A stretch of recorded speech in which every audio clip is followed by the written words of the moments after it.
গতকালের যে নিউজ আমরা পেয়েছি, হাসানাত আবদুল্লাহ নিউজ, আমরা যে মন ভরে নিঃশ্বাস নিচ্ছিলাম, কেন যেন আজকে নিঃশ্বাসটা বন্ধ হয়ে যাচ্ছে। যে যে লেভেলে এখন ষড়যন্ত্র হচ্ছে, আমরা এই স্বাধীনতা কতদিন ধরে রাখতে পারবো, এটা খুব শঙ্কার জায়গায় পড়ে যাচ্ছে। আমরা এখন যে যুদ্ধটা শুরু হচ্ছে, এই যুদ্ধটা কিন্তু আগের যুদ্ধের চেয়ে কম না।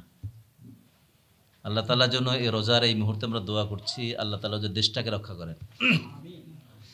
এই দেশ রক্ষা মানে হচ্ছে মুসলমানদের রক্ষা, এই দেশ মানে হচ্ছে মুসলিম উম্মার রক্ষা, এই দেশ রক্ষা মানে হচ্ছে আমাদের যারা আমরা ইসলামিক প্র্যাকটিস ইসলামী পছন্দ করি, আমরা অনেক মনে করি ইসলাম প্রয়োজন, তাদের জন্য খুবই গুরুত্বপূর্ণ।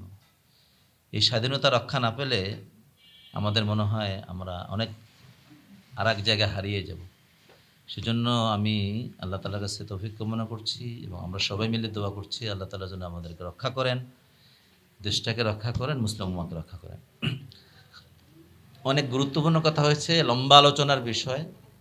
আমি শুধু দুই মিনিটে শেষ করছি। প্রথম হচ্ছে যে এটা খুব পরিষ্কার, জাকাতের কনসেপ্টটা একেবারেই এটা সেন্ট্রাল একটা কনসেপ্ট, রাষ্ট্রীয় কনসেপ্ট।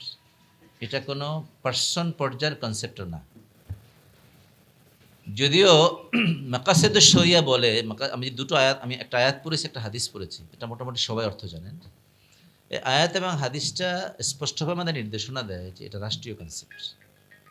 আল্লাহ রাসূল মুআয ইবনে জাবালকে পাঠিয়েছে যাকাত আদায় করতে বলেছেন।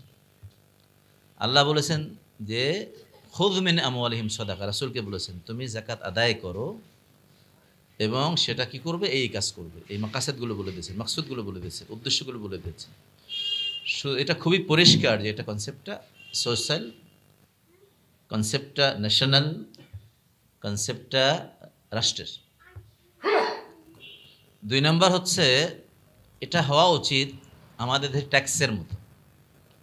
ট্যাক্স আদায় না করলে যেমন জরিমানা হয়, ট্যাক্স আদায় না করলে যেমন পানিশমেন্ট হয়, জাকাতের আইন হওয়া উচিত এমন, কেউ যদি এই ফরজ বিধান পালন না করে তার জন্য জরিমানা হবে, তার জন্য পানিশমেন্ট হবে, প্রয়োজনে তার জন্য জেল হবে। এটা কিন্তু রাষ্ট্রের যতগুলো আল্লাহ তাআলা রাষ্ট্রের যতগুলো দায়িত্ব দিয়েছেন, এর মধ্যে বলেছেন আল্লাযীনা মাক্কান্নাহুম ফিল আরদি আকামুস সালাহ ওয়া আতাউজ যাকাত। যাদেরকে রাষ্ট্রের দায়িত্ব দিয়েছি তাদেরকে 4টে কাজ বলেছেন আল্লাহ তাআলা। এর মধ্যে 2টো কাজ হচ্ছে নামাজ কায়েম করা, যাকাত আদায় করা।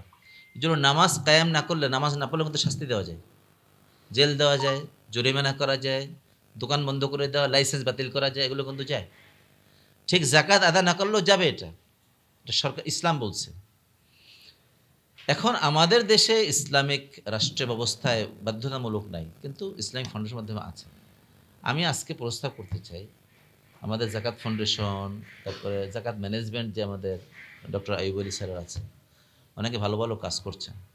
তবে আমার মনে হয় যে জায়গাটা, যে প্রেশারটা হওয়া উচিত, বিশেষ করে এই সময়, আমি 2-3টে পরামর্শ দিয়ে শেষ করছি। প্রথম হচ্ছে সেমিনার সিম্পোজিয়াম থাকবে, কিন্তু পাশাপাশি ধর্ম মন্ত্রণালয় যিনি এখন দায়িত্বে আছেন, সংস্কারের মধ্যে জাকাত এর বিষয়টা আসা উচিত। আমি মনে করি আমাদের এই জাকাত ফাউন্ডেশন, জাকাত ম্যানেজমেন্ট আছেন, এই গ্রুপটা যেহেতু কাজ করছেন, আপনারা মিলে ওনার সাথে দেখা করেন। বাংলাদেশে আমাদের ডক্টর ইউনূস যেহেতু দারিদ্র্য বিমোচন চায়, একজন উপদেষ্টা আছে, ইসলামিক উপদেষ্টা, তিনি এটা পছন্দ করেন যে জাকাত ব্যবস্থায় সংস্কার নিয়ে এসে কোন আইনি কাঠামোতে নিয়ে আসা, একটা প্রেশার গ্রুপ তৈরি করে। যদি একটা গ্রুপ তৈরি হয়, কাজ করতে পারেন, আমার মনে হয় এই সরকার আরও 2-4 বছর থাকলে এটা একটা লাইনে আনা সম্ভব। কারণ ডক্টর ইউনূসও চাচ্ছেন এটা, শুধু মাইক্রো ক্রেডিট না, জাকাত দিয়ে সম্ভব। 2 নম্বর হচ্ছে, আমি গবেষণা শুনেছি সেই ইউনূস ভাই থাকতে ইসলামী ব্যাংকের এত হাজার কোটি টাকা জাকাত হয়, 25,000 কোটি তখন শুনেছি। একটা প্রপার গবেষণা হওয়া উচিত। এটা আপনার ইসলাম ব্যাংকের মাধ্যমে হতে পারে, অর্থায়ন হতে, একটা গবেষণা করতে অর্থ লাগে, টাকা লাগে, 2-4-5-10 লাখ টাকা লাগে। হতে পারে এ ধরনের যারা আপনাদের যারা সুধীজন আছেন, আসলে এই ফান্ডে টাকা দিতে চায়, জাকাত ফান্ড থেকে হতে পারে, যে বাংলাদেশে আসলে সত্যিকার অর্থে কত টাকা জাকাত আসে, তার একটা অফিসিয়াল গবেষণা হওয়া উচিত। অর্থাৎ যে গবেষণাটা মূল্য আছে, সাবমিট করার মতো, ওয়ার্ল্ড ওয়াইড সাবমিট করার মতো। আজকে জাকাত সারা পৃথিবীতে দরকার। আপনারা জানেন যে আমি একটা আপনার প্রোগ্রামে বলছিলাম যে জাতিসংঘ জাকাত কালেকশন করে। এই যে এখন রোহিঙ্গা আছেন, সারা পৃথিবীতে যে শরণার্থী আছে, গাজা আছে, এদের কিন্তু এই সমস্যা দূরীকরণের জন্য কি কি কি করা যায়? জাকাত ফান্ড থেকে খরচ করা যায়। এমনকি বিশেষ করে যেসব মুসলমানরা অর্থের জন্য জেল থেকে ছাড়া পাচ্ছেন না, তাদেরকে কিন্তু টাকা দিয়ে জেল থেকে ছাড়া করাও কিন্তু একটা খাত। এই খাতে তো খরচ হচ্ছে না।